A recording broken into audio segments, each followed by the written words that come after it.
Hi, this is Jonathan Rosenherr, the Jerusalem psychotherapist. For this week's Torah and Psychology post of Pasuk Yitro, unsurprisingly, we're going to focus on Yitro and who he was and what we can learn from his personality.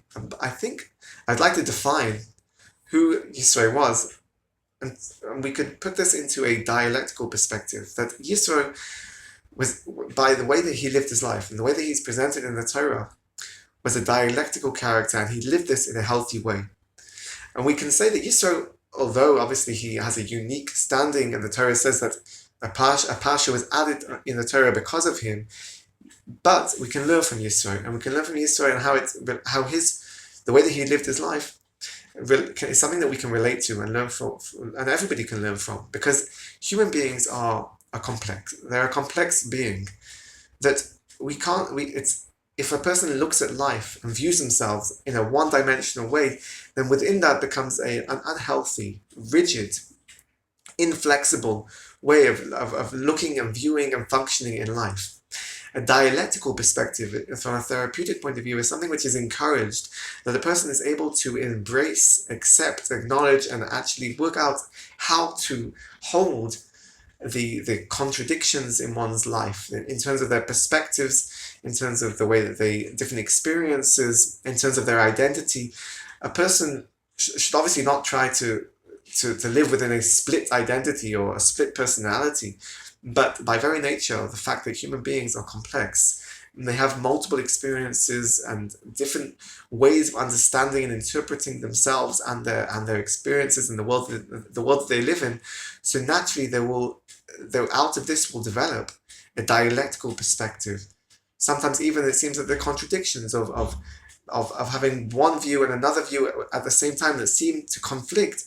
But by being able to understand that the world shouldn't be viewed in a dichotomous way, but rather by developing a dialectical perspective, you're able to fuse and integrate these two seemingly contradictory views, and to find a way of actually holding them at the same time, which will give a direction, which will allow a person to develop and continue to function in life in a healthy way, to find clarity in viewing themselves and in how they view the world. So Yitro, the way that he's presented, really it's I think if you look into the Psukim and the interpretation of Rashi in particular, we get a dialectical perspective of who he was. Because the first pasuk, Yitro, in terms of his name, Rashi says that he had 7 names. We know that the name is important, especially in Judaism, in how that we understand that it reflects a person's character and personality. So Yitro, we're told, is one of his names, one of 7 names. Each name is a different facet, a different way of expressing who he was. So we get this idea of a multi-dimensional character through the multiple names that he had. And then in the same pasuk, we're told that he was, on the one hand, Kohen Midian, and also Chosen Moshe, that he was the priest of Midian, that he had an identity of being a leader of a non-Jewish nation or group, that he had this identity of previously of being a non-Jewish person before he converted, having a role of leadership within this nation, Kohen Midian.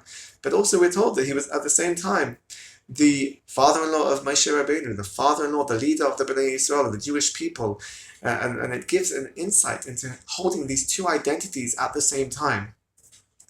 And if we go on further, we're told that the reason why he came to Moshe at this point, he came to the Bnei Yisrael and converted to become part of the Jewish people, is because of what he heard of what happened with the Yetziat Mitzrayim, of the Nisim.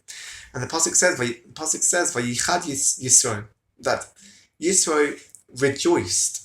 Vayichad is meaning, one meaning of the word is rejoicing. But Rashi says it also relates in the Shoresh to chidudin.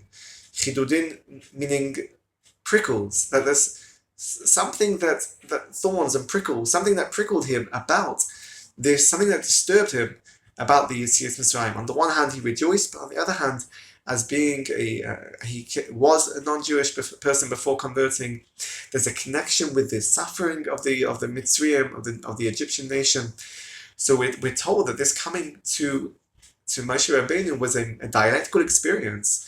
Of the Yetziat Mitzrayim was a dialectical perspective, on the one hand of rejoicing, on the one hand being disturbed. So how does one, as we said, therapeutically in a healthy way, reach a healthy dialectical perspective that helps a person to function. They're able to put it together, to hold it together in a healthy way, and that it's able to provide clarity. So how was Yisro able to reach a level of clarity? As the pasuk says immediately afterwards, following hearing about Yetziat Mitzrayim and coming to Moshe Rabbeinu, the pasuk says that Yisro blessed Hashem. He said, Baruch Hashem.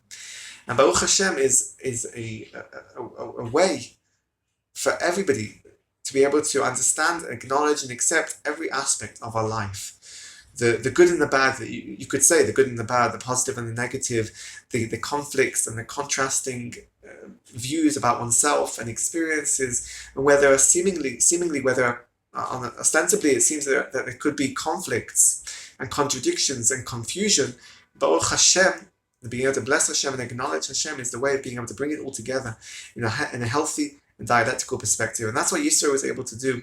That's the message that we are given in this week's parasha, and it's something that we can learn from and gain clarity as well, how to develop our own dialectical personality. Have a good Shabbos and keep well.